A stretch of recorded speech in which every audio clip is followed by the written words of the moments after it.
নারায়ে রিসালাত ইয়া রাসূলুল্লাহ এই তাকবীর দেওয়া যাবে কিনা? দেখুন, নারা মানে হলো ধ্বনি। নারা মানে কি? ধ্বনি, আওয়াজ। নারায়ে তাকবীর মানে হলো তাকবীরের ধ্বনি দাও, অর্থাৎ আল্লাহু আকবারের আওয়াজ দাও, তখন সবাই আল্লাহু আকবার বলে, তাই না? নারায়ে রিসালাত যে, এটার অর্থ হলো আমাদের প্রিয় নবী সাল্লাল্লাহু আলাইহি সাল্লাম, আল্লাহর হাবিব, তার রসুল হওয়ার ধ্বনি দাও, তখন মানুষ কি বলে? ইয়া রাসূলুল্লাহ, তাই না? নারায়ে রিসালাত বললে কি বলে? ইয়া রাসূলুল্লাহ। নারায়ে তাকবীর যেটা, এটা তো কোরআন হাদিস দ্বারা প্রমাণিত। ভুরি ভুরি জায়গায় নামাজের শুরুতে তাকবীর আছে না নাই? আজানে তাকবীর, বড় কোনো কিছু অর্জন হলে তাকবীর, উপরের দিকে ওঠার সময় তাকবীর, বহু জায়গায় তাকবীর আছে। জিলহজের প্রথম দশকে প্রচুর পরিমাণে তাকবীর আছে, ঈদের নামাজে যাইতে তাকবীর আছে, হ্যাঁ, বিভিন্ন সময় তাকবীর আছে। এবং তাকবীর এটা আল্লাহর বড়ত্ব বর্ণনা করলে অনেক সওয়াব হয়, এটা নির্দেশ কোরআন হাদিসে আসছে। এই জন্য কাউকে তাকবীরের ধ্বনি দিতে বলা এটা ভালো, এটা খারাপ কিছু না।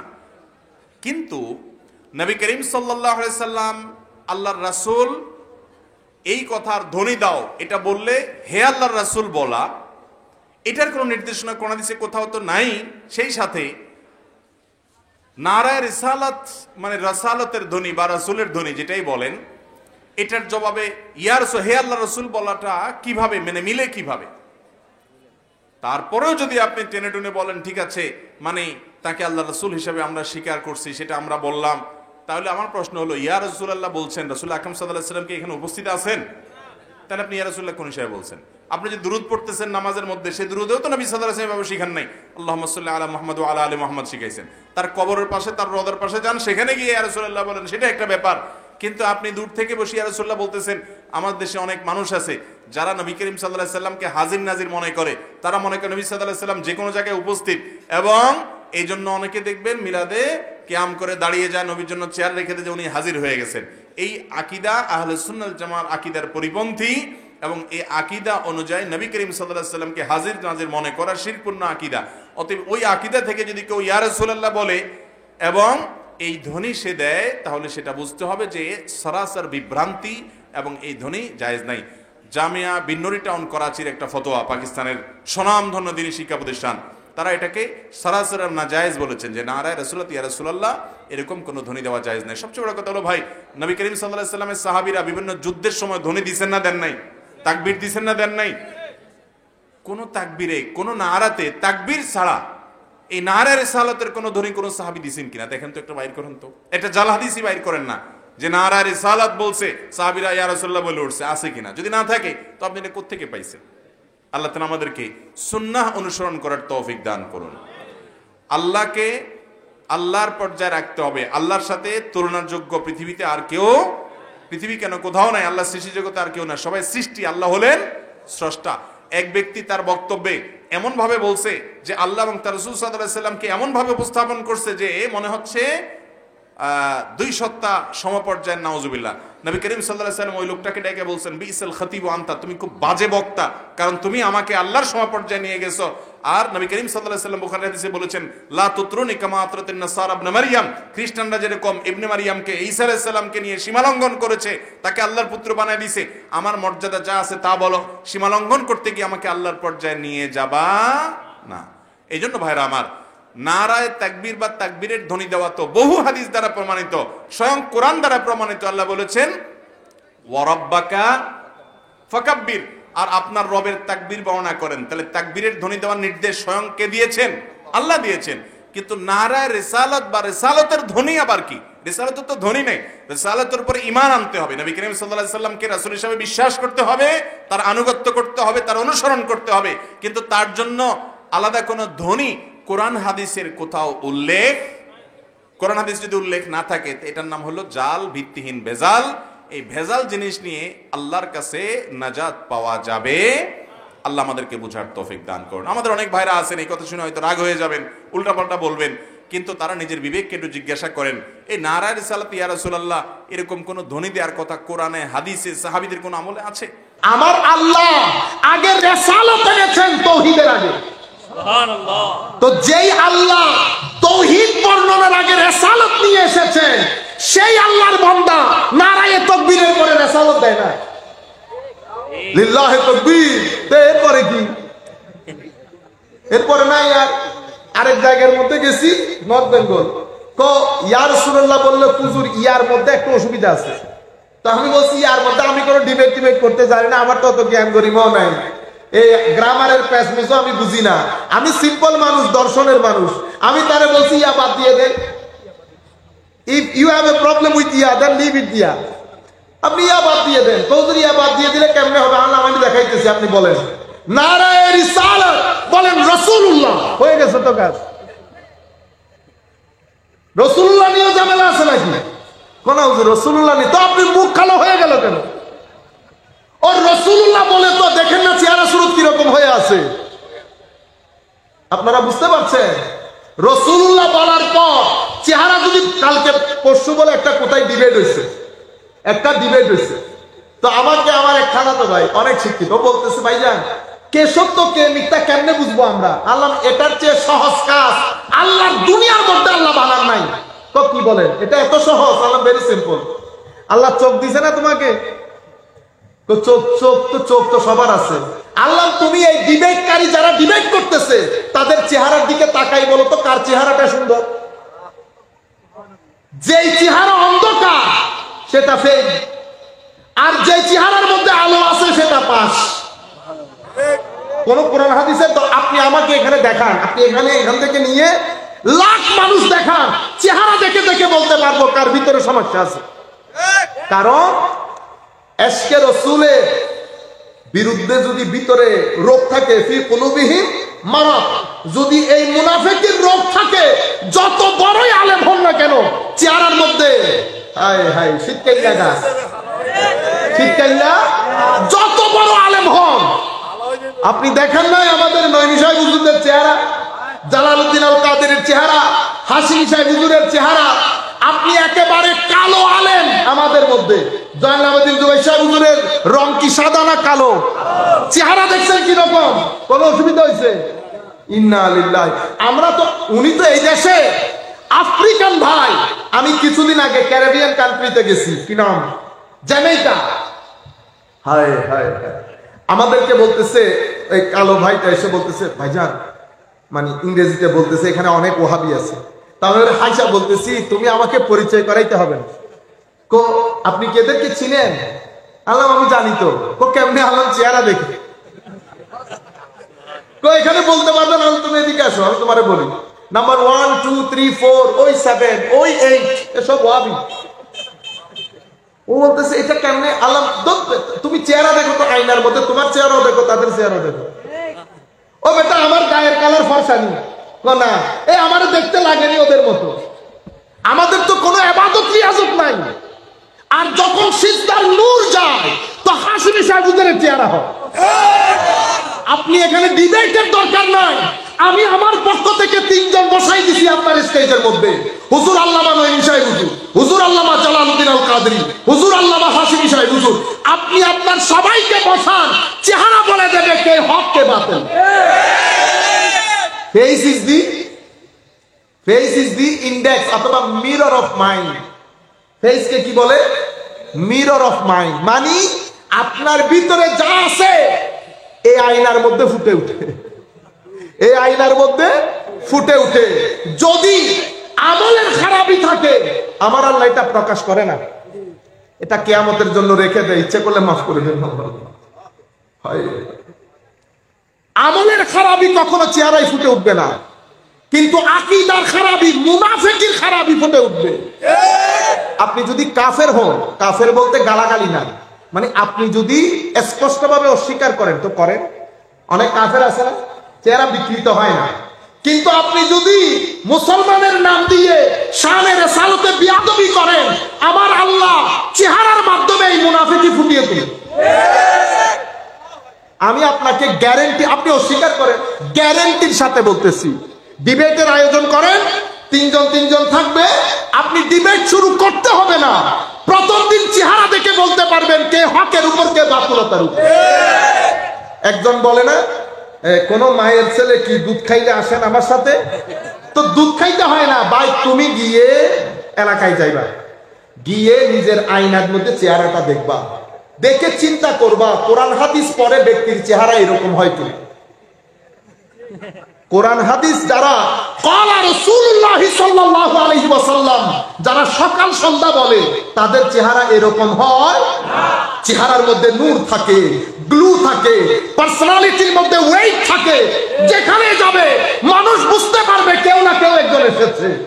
কিন্তু যদি শানে রিসালাতের মধ্যে গুস্তাখি থাকে, যতটুকুন গুস্তাখি চেহারার মধ্যে ততটুকুন অন্ধকার থাকবে। এটা তো দুনিয়াতে থাকতে, দুনিয়া থেকে চলে যাওয়ার পর চেহারা বিকৃত হয়ে যায় বেশিরভাগ ক্ষেত্রে যারা শানে রিসালাতের মধ্যে বিয়াদবি করে। কেন? কারণ রিসালাত আমাদের ঈমানের, আপনি যদি বলেন হুজুর ঈমানের 7 স্তম্ভ, এটা এটা এটা, তো ডিস্ট্রিক্ট তো ঈমানের অনেক। হুজুর ঈমানের রাজধানী কোনটা? মনে রাখবেন ঈমানের রাজধানী আমার নবীর শানে রিসালাত হচ্ছে ঈমানের রাজধানী। যদি নবী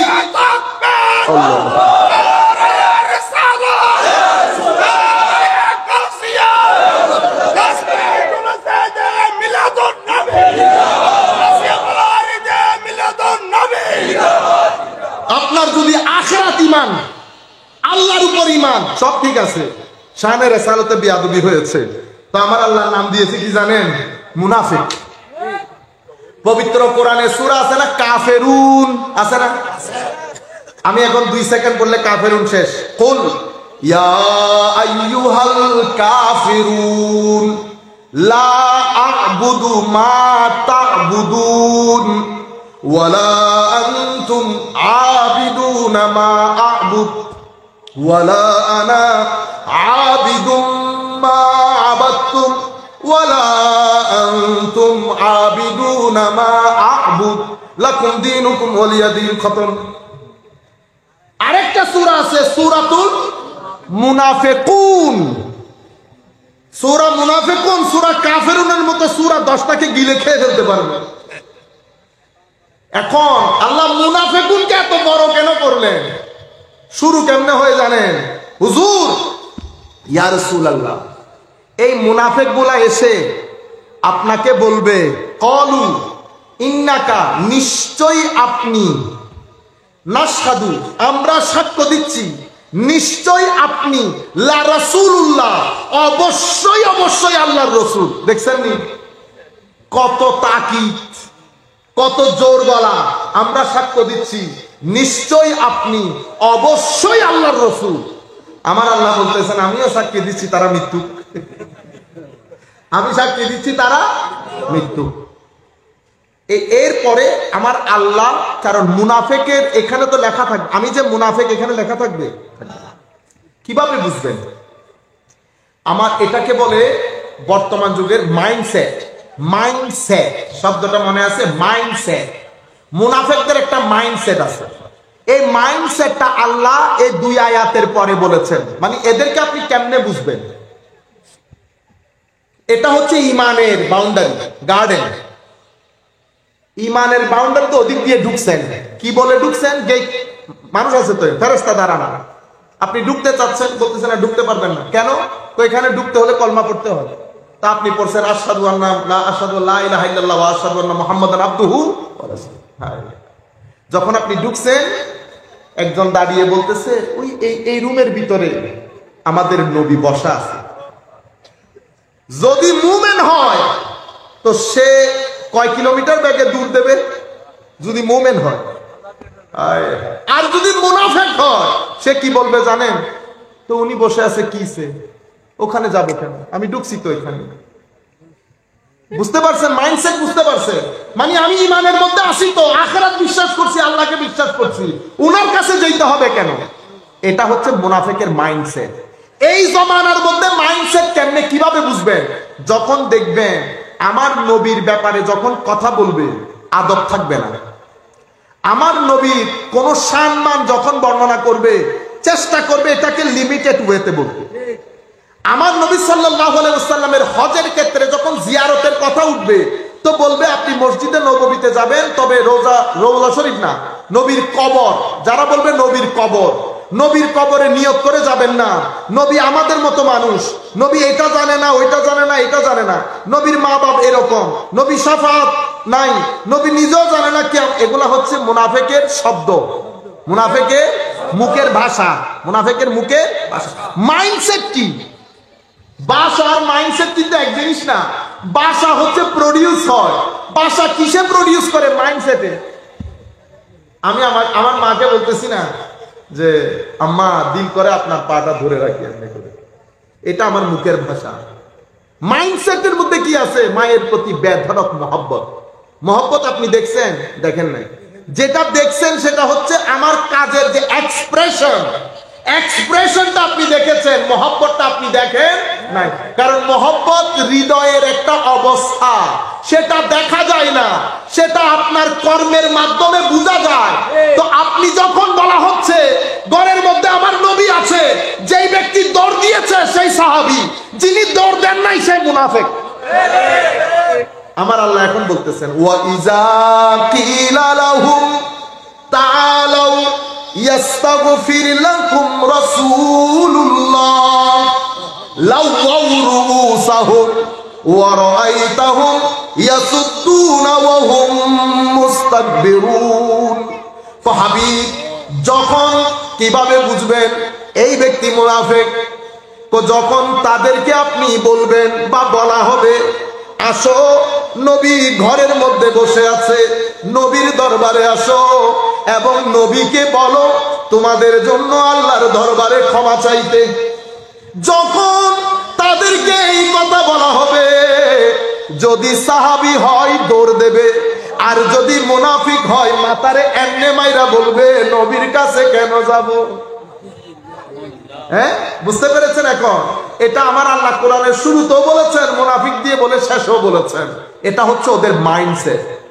সেই কারণে আমার আল্লাহ কোরআনে পাকের মধ্যে বলছে ওয়ালাউ আন্নাহুম ইযযালামু আনফুসাহুম জাউক ফাস্তাগফিরুল্লাহ ওয়াস্তাগফারা লাহুমুর রাসূল লাওয়াজাদুল্লাহা তাওয়াবার রহিমা।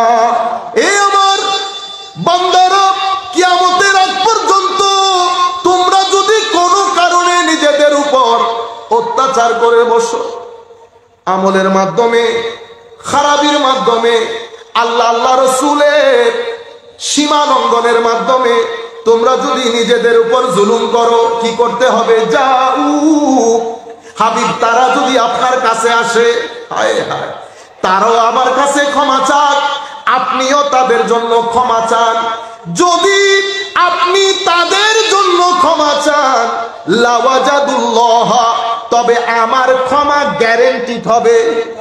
যদি আপনারটা না থাকে, ইজাজা আনাসরুল্লাহি ওয়াল ফাত ওয়া রাআইতান নাসা ইয়াদখুলুনা ফি দীনিল্লাহি আফওয়াজা ফাসাব্বিহ বিহামদি রব্বিকা ওয়াস্তাগফির ইন্নাহু কানা তাওয়াবা। ক্ষমা যদি নিজে নিজে চাও তাহলে তিনি শুধু দয়াশীল, ক্ষমাশীল। ইন্নাহু কানা তাওয়াবা, শুধু তওবা কবুলকারী। যদি ক্ষমা আপনি চান, শুধু আপনি, আমার নবী চান নাই আপনার জন্য, যদি পৃথিবীর যেই কোনো প্রান্ত থেকে আমার আল্লাহর দরবারে ক্ষমা প্রার্থনা করেন, আমার আল্লাহ বলছেন ইন্নাহু কানা তাওয়াবা, তিনি তওবা কবুলকারী। কিন্তু আপনার তওবার সাথে যদি আমার নবীর সুপারিশ থাকে, আপনার তওবাও আছে, তওবার সাথে নবীর সুপারিশও আছে। আয়াতের প্যাটার্ন দেখে বুঝতে পারবেন আমার আল্লাহ কি বলছে। লাওয়াজাদুল্লাহ, হাবিব, তার ইস্তেগফারের সাথে আপনার সুপারিশও যদি থাকে, আমি আল্লাহ অবশ্যই অবশ্যই তার দোয়া কবুল করব, তাকে আমার অনুগ্রহের চাদরে আবৃত করে নেব। আপনারা বুঝতে পেরেছেন? এখন আমার নবী বলছে যাও। হুজুর আমাকে বলতেছে ইংল্যান্ডে, এটা তো তখনকার সময়ের জন্য বলছে, যখন নবী যখন ছিলেন তখনকার সময়ের জন্য বলছে। আল্লাহ এটা একটা কথা বললেন, তো বদরের যুদ্ধের আয়াত তো বদরের যুদ্ধে নাজিল হয়েছে, তো তুলে ফেলে দিবেন। ওহুদের যুদ্ধের আয়াত ওহুদের যুদ্ধে নাজিল হয়েছে, তুলে ফেলে দিবেন। প্রত্যেক আয়াতে একটা হিস্টোরিক্যাল ব্যাকগ্রাউন্ড থাকে আর একটা জেনারেল অ্যাপ্লিকেশন থাকে। হিস্টোরিক্যাল ব্যাকগ্রাউন্ডকে আমরা শানে নুজুল বলি। পরবর্তী অংশ, এই যে আমার নবীর দরবারে যাওয়া সমস্ত মুফাসসিরিন কয়েকজন বাদ দিয়ে সবাই এই জায়গার মধ্যে কি কয়েকটা হাদিস শরীফ এনেছে। কি? আমার নবীর দরবারে সেই সময়ে সাহাবায়ে কেরামের যুগে, তাবেঈনের যুগে যারা জুলুম করতো তারা যাইতো আমার নবীর দরবারে গিয়ে সালাম করতো, আল্লাহর দরবারে ক্ষমা চাইতো। আমরা বক্তব্য দীর্ঘায়িত না করে একেবারে শেষের অংশে, তো আমার নবীকে আল্লাহ আমাদের মতো মানুষ করে পাঠিয়েছেন। এখন মত মানে কি, সেই মতটা আমরা বুঝে শেষ করে দেব। তো আমার আল্লাহ বলছেন কুল, হাবিব আপনি বলেন। তো আমার আল্লাহ তৌহিদ শুরু করেছে রিসালাত দিয়ে। কেন? কারণ আপনার ইমানের রাজধানী হচ্ছে রিসালাত। ইমানের রাজধানী রিসালাত। কেন? কারণ কুলের পরের অংশকে সংবাদ বলি। কি বলি? সংবাদ। কুল হচ্ছে সংবাদদাতা। ইয়মে আখেরা বলেন, তকদির বলেন, ফেরেশতা বলেন, তৌহিদ বলেন, এগুলা কেউ দেখে নাই। এগুলার সংবাদ যিনি দান করেন তাদেরকে রাসূল বলে। আপনারা বুঝতে পেরেছেন? আমি যদি এখন আপনাকে বলি ভাইজান সংবাদ একটা তো, ঘটনা একটা তো ঘটছে, আপনি বলতেছেন হুজুর কোথায় পাইছেন? আমি বলছি নিউ চট্টগ্রামে পাইছেন। আপনি দূর ভাইজান কি বলেন নিউ চট্টগ্রাম, এগুলার কোনো ভ্যালিডিটি আছে? আল্লাহ দূর রাখেন, বিবিসি তো আসছে, প্রথম আলো তো আসছে। তখন আপনি বলবেন দাঁড়ান দাঁড়ান দাঁড়ান, ঘটনাটা আবার বলেন তো। দেখছেন, আমি আপনাদেরকে বুঝাইতে চাচ্ছি সংবাদদাতার মাধ্যমে সংবাদের ওয়েট তৈরি হয়, সংবাদের ওয়েট তৈরি হয়। তো আমার নবী সংবাদদাতা, সংবাদদাতাকে বলে রিসালাত, সংবাদ যেটার দান করেন সেটাকে বলে তৌহিদ। তো সংবাদদাতা যদি প্রতিষ্ঠিত না হয়, সংবাদই তো প্রতিষ্ঠিত হবে না। আপনি বুঝতে পেরেছেন? কুল যদি প্রতিষ্ঠিত হয়, হুয়াল্লাহু আহাদ প্রতিষ্ঠিত হবে। সেই জন্য কুলের পরিচয় কি? কুল হচ্ছে নবী, কুল হচ্ছে রসুল, কুল হচ্ছে বুরহান। কুল কি? বুরহান। কুল হচ্ছে শাহেদ, কুল হচ্ছে বাশীর, কুল হচ্ছে নাজির। এটা হচ্ছে কুলের পরিচয়। সর্বসাকুল্যে কুল, আমি তিনটা শব্দ এখান থেকে পিক করি সংক্ষিপ্ত আকারে বলার জন্য। কুল হচ্ছেন নবী। নবী মানে কি? নবী মানে যিনি অদৃশ্যে জ্ঞানের কথা মানুষকে জানান দেন, তাকে নবী বলে। কেন? তো কারণ হুয়া হচ্ছে অদৃশ্য। হুয়া কি? কুল হুয়াল্লাহু আহাদ। হুয়া হচ্ছে অদৃশ্য। তো অদৃশ্যের কথা বলবেন দৃশ্যমান ব্যক্তি। তো যিনি দৃশ্যমান, ওনার মধ্যে দুইটা জিনিস লাগবে, দৃশ্যমান জিনিসও লাগবে, অদৃশ্যের সংবাদ গ্রহণ করার দাপটও লাগবে। আমরা বাংলাদেশি, ইংল্যান্ডের মধ্যে আমরা যখন ইন্টারপ্রেট করি, মানে অনুবাদ, তো এটা ইংরেজি ডাক্তার, এটা মিশরি রুগী, আমি মাঝখানে। তো ডাক্তার আমাকে বলতেছে রে জিগাও প্রবলেম কি, হোয়াটস দ্য প্রবলেম? তো আমি জিজ্ঞেস করতেছি ইয়াস মুশকিলা, তো বলতেছে ফেহেনা এলেখেদা কেদা কেদা হাগাতান। আচ্ছা, তো আমি ওর ইংরেজিতে বলতেছি he saying this kind of problems are here. Okay. তো জিজ্ঞেস করতেছে তারে বলো ইতপূর্বে কোনো ওষুধ খাইছে কিনা। তো আমি জিজ্ঞেস করতে ইস্তেখদাম আদ-দাওয়া ক্বাবলা যালিক। তো আমি ওরে বলতেছি, ও আমার আরবিতে বলতেছে, আমি ইংরেজিতে বুঝাইতেছি। বুঝতে পেরেছেন? আমি মাঝখানে বসা।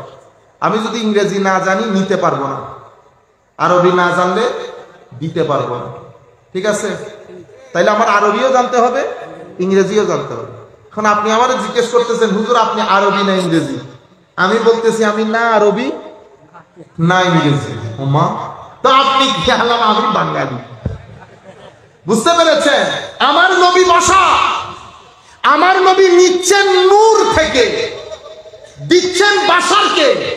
যদি নূর না থাকতো নিতে পারতেন না, আর বশরিয়ত না থাকলে দিতে পারতেন না। যেহেতু দিতে হবে বাশার, যেহেতু নিতে হবে নূর, কদ জাআতুম মিনাল্লাহি নূর, তো নূর থেকে নিবেন, বাশারকে দিবেন। এখন আপনি উঠে জিজ্ঞেস করতেছেন ইয়া রাসূলুল্লাহ আপনি কে, নূর না বাশার? আমার নবী বলছেন না নূর না বাশার। হুজুর কি? তাইলে তো হাকিকত আল্লাহ জানে আর আমি জানি। আল্লাহ জানে আর আমি জানি। কেমনে? আমার নবীর এই 3টা ডাইমেনশনের মেরাজ করেছেন আল্লাহ। হারাম থেকে আকসা পর্যন্ত এটা নবীর বাসারিয়াতের মেরাজ। আকসা থেকে সিদরাতুল মুনতাহা এটা নূরানিয়তে মুস্তাফার মেরাজ। যেখান থেকে জিবরিল বলছে আমি আর যেতে পারবো না, আমার নূর এটা বরদাস্ত করতে পারবে না, সেখান থেকে আমার নবী সুম্মা দানা ফাতাদাল্লা ফাকানা কাবা কাউসাইনি আও আদনার যে সফর, এটা হাকিকতে মুহাম্মাদীর সফর, এটা হাকিকতে মুহাম্মাদীর সফর। সেই কারণে আমার নবী যখন চরিত্র জিজ্ঞেস করা হয়েছে, হযরত আয়েশা বলেছেন কানা খুলুকুহু আল কুরআন, আমার নবী হচ্ছেন কোরআন। কোরআনের মধ্যে আয়াত 3 ধরনের, একটাকে আমরা বলি মুকাত্তাআত, একটাকে আমরা বলি মুতাশাবিহাত, আরেকটাকে বলি মুহকামাত। মুহকামাত সবাই বুঝে, মুতাশাবিহাত কেউ কেউ বুঝে, আর আলিফ লাম মিম কেউ বুঝে। তো মুহকামাত হচ্ছে বাশারিয়াতে মুস্তাফা, সবাই দেখতেছে। মুতাশাবিহাত নূরানিয়াতে মুস্তাফা, কেউ কেউ দেখেছে। আর হাকিকতে মুস্তাফা হচ্ছে মুকাত্তাআত, আল্লাহ জানে আর রাসূল জানে। এটা আমার নবীর কোরআনী ডিজাইন, এটা আমার নবীর। তো মিসলিয়ত কেন? তো মিসলিয়ত হচ্ছে তুমি যতক্ষণ পর্যন্ত তুমির কাছে না আসবে তুমি তিনিকে জানতে পারবে না। কুল তুমি, হুয়া তিনি। এখন আমি আপনি যদি না আসেন তো তিনির কথা কারে জিজ্ঞেস করব? আমি আপনাকে বলতেছি তিনি আসেন নাই, মানে আপনার বাবা তিনি আসেন নাই, আপনি বলতেছেন হুজুর তিনি তো অসুস্থ, তিনি অসুস্থ। তো আমি তিনির সংবাদ জিজ্ঞেস করেছি, তুমি কে? মানে আপনাকে। তো যদি আপনি এখানে না থাকেন তো তিনি তো এখানে নাই, যিনি নাই উনি তিনি। তো তিনির জন্য তুমি দরকার। তো আমার তো তিনি কে? তিনি আল্লাহ। আল্লাহ কে? কোনো মেসাল নাই। তো মাওলা মেসাল না থাকলে যাবো কোথায়? কুলের কাছে আছে। তো মাওলা কুল কি শুধু মেসাল? না, এখানে ফজিলত আছে। ফজিলত কোথায়? ইউহা ইলাইয়া। মিসলিয়াতের মধ্যে পড়ে থাকলি আমার নবী ইউহা ইলাইয়া, মাওলা ইউহা ইলাইয়া মানি তো তুই বুঝো নাই। এই কোরআন এটা যদি পাহাড়ের উপর নাজিল করতাম, পাহাড় রেজা রেজা হয়ে ধ্বংস হয়ে যেত। পাহাড় সবচেয়ে শক্তিশালী জিনিস, যেই কোরআনের ভার নিতে পারে নাই, সেই কোরআনের ভার আমার নবী সিনার ভিতরে হজম করে আছে। আমার ওয়ালাউ আনজালনা হাযাল কুরআন আলা জাবালিন লারাআইতাহু খাশিআম মুতাসাদ্দিআম মিন খাশিয়াতিল্লাহ, আল্লাহর ভয়ে পাহাড় পর্যন্ত রেজা রেজা হয়ে যেত। সেই কোরআন আমার নবী কলবের ভিতরে হজম করে ফেলছে। তো আমার নবী বছর বাজারে গেছে, বিয়ে করেছে, বন্ধুত্ব করেছে, এটা হচ্ছে মিসলিয়তের পার্ট। এগুলা দেখলে একজনকে আমার মতো মনে হয়। আমার নবী নবী হিসেবে ফজিলতওয়ালা। আপনি বলতেছেন আঙ্গুল, আমার তো আঙ্গুল, আমি এমনি এমনি যদি কিয়ামত পর্যন্ত ইশারা করি কিছু হবে এখানে? আমার নবী আপনি ইশারা করেছে চাঁদ দিবা হয়েছে, আমার নবী হাত ইশারা করেছে সূর্য ফেরত এসেছে। আপনি বলতেছেন আপনার তো চোখ, নবীর তো চোখ। হ্যাঁ, দুইটাই চোখ, একটা চোখ মুবারক আর একটা শুধু চোখ। কেন মুবারক? এটা বলে সামনেও দেখে পিছনেও দেখে, শুধু পিছনে না। আমার সাহাবায়ে কেরাম নামাজ পড়ার সময় তোমাদের ভিতরে আল্লাহর ভীতি কতটুকুন আছে সেটাও আমি দেখি, সেটাও আমি দেখি। শুধু কি তাই? হাত বলেন, মুখ বলেন, এটা কেমন চুল? আমার তো চুল, কোন নবীর তো চুল। ও ভাই, আপনারটা মানুষের গায়ে পড়লে ঝগড়া লাগে, আর আমার নবীরটা নেওয়ার জন্য নবীদের পরে সবচেয়ে উত্তম মানুষ সাহাবায়ে কেরাম, তারা জালের মতো হাত বিছিয়ে আমার নবীর চতুর্পার্শ্বে তাওয়াফ করতেন। ফাআতাফা বিহি আসহাবুহু, তাওয়াফ করতেন চুল মুবারক নেওয়ার জন্য। আপনারা বুঝতে পেরেছেন? এটা ফজিলতের পাঠ।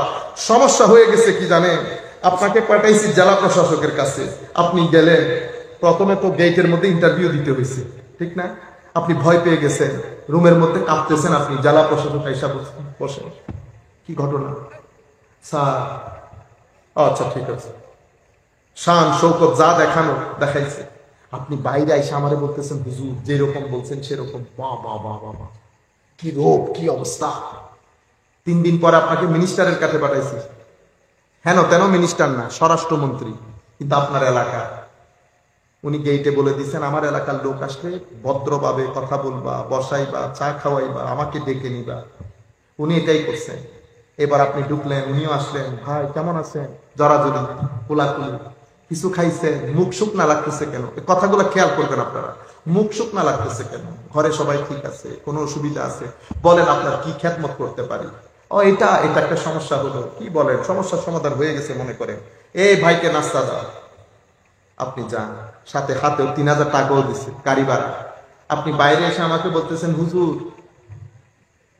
এটা তো আমাদের মতো সাধারণ মানুষ। উনি তো, আপনি বলতেছেন স্বরাষ্ট্রমন্ত্রী, উনি তো আমার মতো সাধারণ, একেবারে অতি সাধারণ হুজুর। মানুষটা ওই আগেরটা। ও যিনি আমাদের সাথে হাঁটতেছেন ইমামুল মুরসালিন, ইমামুল মুরসালিন, যার নাম আল্লাহ ঠিক করে দিয়েছেন মুহাম্মদ। কিয়ামতের ময়দানে যখন হুলস্থুল লাগবে, আমার আল্লাহ নবীর সিংহাসন বানাবে সেই মুহাম্মদ। এত বড় নবী, সেই নবী যখন আপনার কাঁধে হাত দিয়ে বলতেছে তুমি তো আমার ভাই, আপনি বাইরে এসে বলতেছেন আমার মতো। আপনারা বুঝতে পারছেন, এটা হচ্ছে হিউম্যান নেচার, হিউম্যান নেচার। আমার নবী যদি ফারুক আজমের মতো রোগ দবদবা দেখাইতেন, আজকে আপনি বয়ও বলতেন না নবী আমার মতো। কেন বলতেছেন? ফাবিমা রাহমাতিন মিনাল্লাহি লিনতা লাহুম ওয়ালাউ কুনতা ফাজ্জান গালিজাল কলবি লানফাদ্দু মিন হাওলি। আমার নবী অনেক অনেক অনেক ভদ্র। আমরা নিজেরাও দেখতেছি না আমাদের জীবনে, যে আপনি মুডের মধ্যে থাকবেন সবাই ঠিক, কিন্তু আপনি যদি একটু, ইভেন আপনার ড্রাইভারের সাথেও, আপনার ঘরের কাজের লোকের সাথেও, এলাকার ছেলের সাথেও আপনি যখন সাধারণভাবে মিশবেন, কেউ পাত্তা দিবেন, সবাই আপনাকে তখন অতি, বুঝতে পেরেছেন? এটা মানুষের নেচার, এটা মানুষের নেচার। আমার নবী যদি রোগ দবদবা দেখাইতেন, আপনি কথা বলতেন না, আপনি তখন আজকের এই দুঃসাহস দেখাইতেন না। এই জন্য আমার নবীকে আল্লাহ, এই জন্য আমার নবী সাল্লাল্লাহু আলাইহি ওয়াসাল্লাম আমার মতো, কিরকম মতো, এটার ক্লারিটিও আমার নবী বলেছেন, অসংখ্য হাদিসের মধ্যে এসেছে। আমি শুধু একটা হাদিস বলে আমাদের বক্তব্য শেষ করে দেব।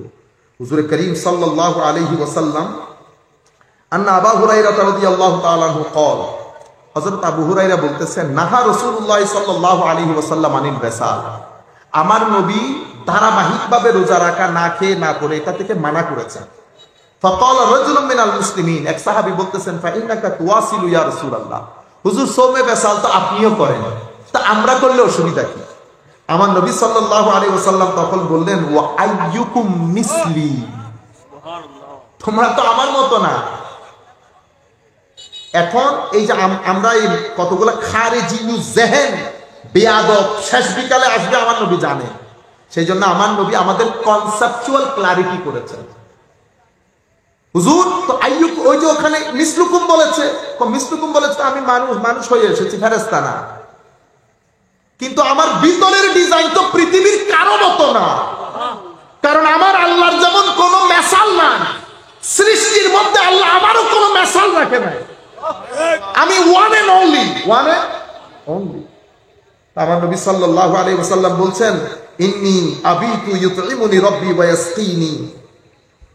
এরপরে লাউ তাখরাজিব কামুল কালে, আর একটু পরে যাই, আমি, আমার নবী সাল্লাল্লাহু আলাইহি ওয়াসাল্লাম বলছেন, আমি তোমাদের মতো না, আমি যখন আমার আল্লাহর সাথে থাকি, তো আমার আল্লাহ আমাকে খাওয়ান। কি খাওয়ান? যিনি খাওয়ান উনি জানেন, যিনি খান উনি জানেন, কিন্তু আল্লাহ খাওয়ান। বুঝতে পেরেছেন?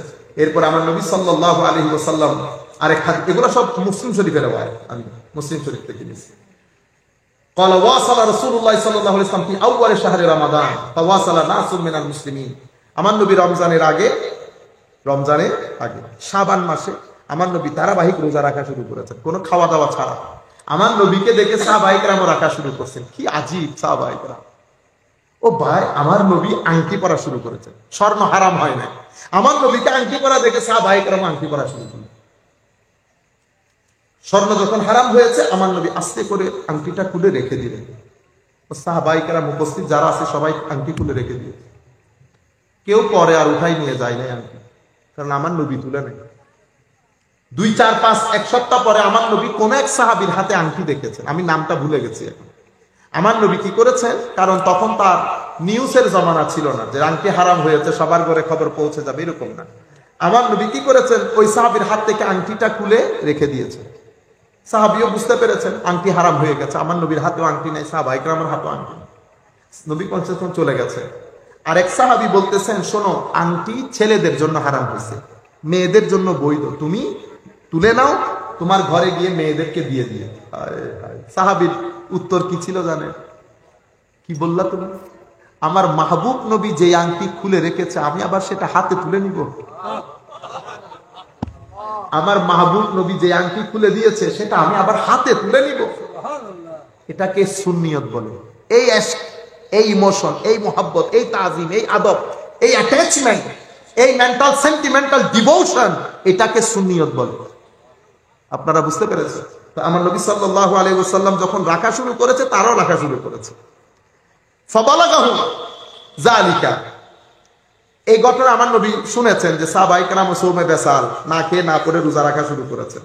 আমার নবী এখন বলতেছেন, হায় হায়, তোমরা মনে করেছো আমি তোমাদের মতো? লাউ মুদ্দা লানা শাহর লাওয়াসালনা ওয়াসালান ইয়াদাউল মুতাআম্মিকুনা তাআম্মুকাহুম ইন্নাকুম লাস্তুম মিসলি। আমার নবী বলছে, ভাগ্য ভালো, রমজান শুরু হয়ে যাবে, যদি রমজানের মাস রমজান মাস না হতো, আমি এমন ভাবে রোজা রাখতাম, তোমরা যাদের ধারণা আমি তোমাদের মতো, যতক্ষণ তোমাদের ধারণা গুছে না যেত আমি ততক্ষণ রোজা রাখতাম। মনে রাখো, আমি তোমাদের কারো মতো না। নবী বলছে আমি তোমাদের মতো না, আপনি বলতেছেন আমি তোমাদের মতো। আপনারা আরো কি বলে, যদি সামনের মাস রোজা না হইতো আমি এমন ভাবে রোজা রাখতাম, কি বলেছে, এমন ভাবে রোজা রাখতাম, ইয়াদাউল মুতাআম্মিকুনা তাআম্মুকা, মানে যারা আমার ব্যাপারে মত মনে করে, যতক্ষণ তাদের এই ধারণা মুছে না যেত আমি ততক্ষণ রোজা রাখতাম। মনে রাখো, ইন্নাকুম লাস্তুম মিসলি, তোমরা কেউ আমার মতো না, ইন্নী লাস্তু মিসলাকুম, আমি তোমাদের মতোই না। এভাবে অসংখ্য হাদিসের মধ্যে আমার নবী মত বিষয়টা ক্লিয়ার করে দিয়েছে। আখেরি মেসেজ যেটা দিব, সম্মানিত উপস্থিতি, এখন আমরা 3 ডাইমেনশন থেকে একটা বিশাল সমুদ্রের সামনে দাঁড়িয়ে। একদিকে অশ্লীলতা আমাদের আখলাকের বিন্দু, একেবারে শেষ বিন্দু পর্যন্ত নিয়ে সমুদ্রে যাওয়ার পথে অশ্লীলতা। আমি ইয়াং ছেলেদেরকে, আমার বয়সে আমার চেয়ে কম বয়সী যারা আছেন তাদেরকে বলবো, এটা আল্লাহর ওয়াস্তে, আমি জানি এটা অনেক কঠিন কাজ, কিন্তু আপনারা নিজেদেরকে হেফাজত করতে হবে। কেন হেফাজত করবেন? কারণ কিছুদিন পর আপনারা বিয়ে করবেন। আপনি যদি এভাবে অশ্লীলতার মধ্যে কন্টিনিউ করেন, আপনি বিবাহ পরবর্তী জীবনের মধ্যে আগুন জ্বলবে। সুতরাং আপনাকে আপনার পথ বেছে নিতে হবে। আপনি আল্লাহর দরবারে বেশি বেশি করে দোয়া করেন, দরুদ শরীফ পড়েন, চেষ্টা করেন রোজার হালতের, এই অজুর হালতের মধ্যে থাকতে। যেভাবে হোক প্রত্যেক সপ্তাহে চেষ্টা করবেন আপনি অশ্লীলতার রেঞ্জকে কমায় আনতে। আমি জানি এটা অনেক কঠিন কাজ, কিন্তু আপনাকে করতে হবে। কারণ একে তো আপনার কবরের জীবন, আরেক দুনিয়ার জীবন। এই 2 জীবনের সৌন্দর্যের জন্য নিজেকে অশ্লীলতা থেকে যথাসাধ্য চেষ্টা করেন। আপনি যদি আমাকে বলবেন হুজুর পারতেছি না, আমি আপনাকে সুন্দর একটা তাজবিজ আল্লাহর দরবারে দোয়া করবেন। সবচেয়ে বড় জিনিস হচ্ছে আল্লাহর দরবারের দোয়া। নামাজকে নামাজের মতো করে পড়ার চেষ্টা করবেন, তাড়াতাড়ির মধ্যে না। নামাজ অনেক দারুণ ওষুধ, এটা আপনাকে বাঁচাবে। কোরআনের তিলাওয়াত আপনাকে বাঁচাবে। খুব যখন ঝামেলার মধ্যে পড়ে যাবেন, আমার নবীর দিকে খেয়াল করে দরুদ শরীফ করবেন, আসসালাতু ওয়াসসালামু আলাইকা ইয়া রাসূলুল্লাহ, আসসালাতু ওয়াসসালামু আলাইকা ইয়া রাসূলুল্লাহ। আমার নবী খাস ফিউজাতে আপনাকে অশ্লীলতা থেকে বাঁচাবে। এটা আপনাকে বাঁচতেই হবে দুনিয়ার শান্তির জন্য অন্তত। এটা একটা বড় পরীক্ষার মধ্যে আমরা আছি। ফেসবুক ইউজ 10টার পর 11টার পর চেষ্টা করবেন না করার জন্য। কারণ আপনি যখন রাতে ফেসবুক দেখবেন, আপনার চোখ এবং আপনার মাথা আস্তে আস্তে আস্তে আস্তে অকার্যকর হয়ে যাবে। আপনি যখন 40 বছর 50 বছরে পদার্পণ করবেন, তখন আপনি মাথার ব্যথার কারণে ঘুমাইতে পারবেন না। আপনার চোখ আস্তে আস্তে দৃষ্টিশক্তি কমে কমে আসবে। এখন আপনারা কি করবেন? আপনারা বন্ধুদেরকে নিয়ে সমুদ্র দেখেন, একটু দূরে যান, আলাপ করেন, খেলাধুলা করেন। এই যে এখন ব্যাডমিন্টনের মৌসুম আসছে, ব্যাডমিন্টন খেলেন। কিছু এমন কাজ নিজেকে ব্যস্ত রাখেন, ইংরেজি শিখেন, আরবি শিখেন, কোরআনে পাক শিখেন। এগুলার মাধ্যমে নিজেদেরকে ব্যস্ত রাখেন। দ্বিতীয় যে কথা মনে রাখবেন, আপনি আল্লাহর বান্দা, নবীর উম্মত। আমাদের সৃষ্টির উদ্দেশ্য আলাদা, আমাদেরকে আলাদা হতে হবে। আপনি যখন আল্লাহর দরবারে দোয়া করবেন, আল্লাহ আপনার কাজ আপনার জন্য সহজ করে দেবে। যখন আপনার কবরের জীবন সুন্দর হবে, অবশ্যই আপনার দুনিয়ার জীবন সুখ এবং শান্তির হবে, হায়াতে তৈয়বা নসিব হবে। এটা একটা বিষয়। আরেকটা বিষয়, বড় সমস্যায় আমরা পড়ে গেছি ইমানের ক্ষেত্রে, আকীদার ক্ষেত্রে। শানের সালতের বিয়াদবির বাজার গরম হয়েছে বিভিন্ন নাম দিয়ে। এটার ব্যাপারে অনেক সাবধান থাকবেন। আপনি যে দলই করেন না কেন, আমাদের এখানে অসংখ্য ভাই আছেন বিভিন্ন দল করেন, বিভিন্ন দল। অনেক ভাই আছেন জামাত ইসলাম করেন, কি করেন আপনারা করেন, কোনো অসুবিধা নাই আমার ভাই, যে দলই মন চাই করেন। আমার সাথে আপনার সম্পর্ক নামাজ নিয়ে নাই, আপনি হাত তুলতেছেন নামাইতেছেন এগুলা নিয়ে নাই। আপনি আপনার ভিতরে আমার নবীর শান এশক মহব্বতের কমতি আছে, আপনি চেক করে দেখেন। সাহাবায়ে কেরামের আমল আর আপনার আকীদা দুইটা মিলাই দেখেন। সাহাবায়ে কেরাম আমার নবীর থুতু মুবারক নিয়ে মুখে লাগাতেন, সাহাবায়ে কেরাম আমার নবীর নখ সংগ্রহ করতেন, সাহাবায়ে কেরাম আমার নবীর ঘাম মুবারককে ব্যবহার করতেন আতর হিসেবে, সাহাবায়ে কেরাম আমার নবীর ব্যবহৃত ওযুর পানি নিয়ে হাতে মুখে লাগাতেন, সাহাবায়ে কেরাম আমার নবীকে বেইন্তেহা মহব্বত করতেন।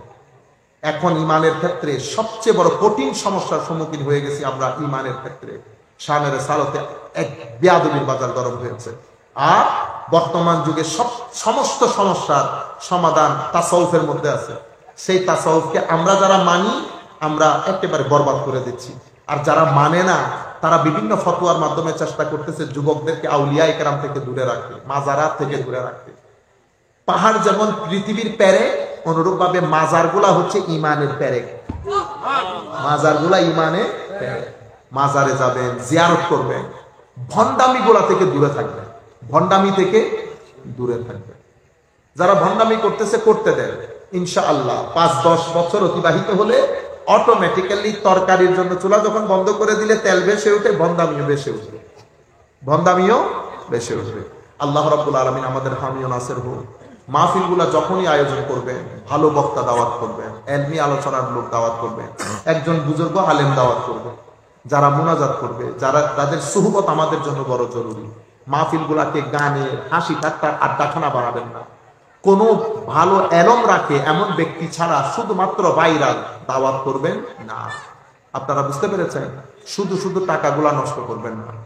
আল্লাহ রাব্বুল আলামিন আমাদের হামি ও নাসির